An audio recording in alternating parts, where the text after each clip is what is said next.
अमेरिकी राष्ट्रपति Donald Trump ने भारत, पाकिस्तान, चीन और अफगानिस्तान सहित 23 देशों को उन राष्ट्रों की सूची में रखा है जिन्हें मुख्य नशीले पदार्थों के पारगमन बिंदु या अवैध ड्रग्स के बड़े उत्पादक देश माना गया है। ट्रंप ने चेतावनी दी कि इन देशों से होने वाला मादक पदार्थों और उनके रसायनों का उत्पादन तथा तस्करी संयुक्त राज्य अमेरिका और उसके नागरिकों की सुरक्षा के लिए गंभीर खतरा है।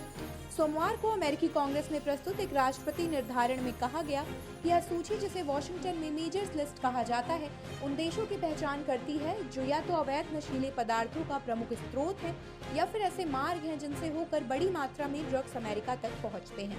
इस सूची में शामिल देश हैं Afghanistan, Bahamas, Belize, Bolivia, Myanmar, चीन, Colombia, Costa Rica, Dominican Republic, Ecuador, El Salvador, Guatemala, Haiti, Honduras, Bharat, Jamaica, Laos, Mexico, Nicaragua, Pakistan, Panama, Peru और वेनेजुएला। व्हाइट हाउस के अनुसार इन नामों का चयन भौगोलिक स्थिति, व्यापारिक गतिविधियों और आर्थिक परिस्थितियों को देखते हुए किया गया है जिनसे ड्रग उत्पादन या पारगमन की संभावना बनती है। अमेरिकी विदेश मंत्रालय ने स्पष्ट किया कि सूची में शामिल होना इस बात का प्रमाण नहीं है कि संबंधित सरकार अमेरिका के साथ सहयोग नहीं कर रही है। हालांकि ट्रंप ने 5 देशों अफगानिस्तान, बोलीविया, म्यांमार, कोलंबिया और वेनेजुएला को विशेष रूप से निशाने पर लिया और कहा कि बीते 12 महीनों में इन देशों ने अंतर्राष्ट्रीय ड्रग नियंत्रण दायित्वों को निभाने में स्पष्ट रूप से असफलता दिखाई है।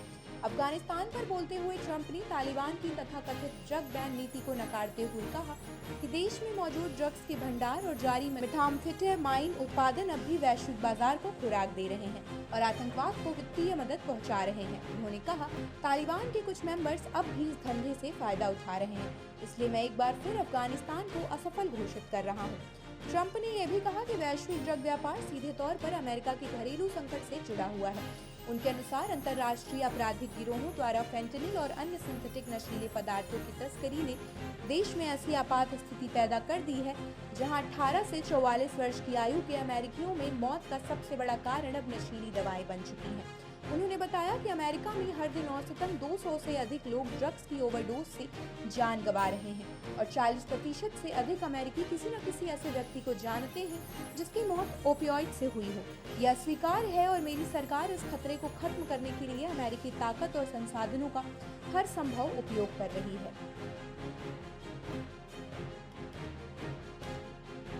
आप देख रहे हैं सौगंध टीवी, सौगंध वतन की।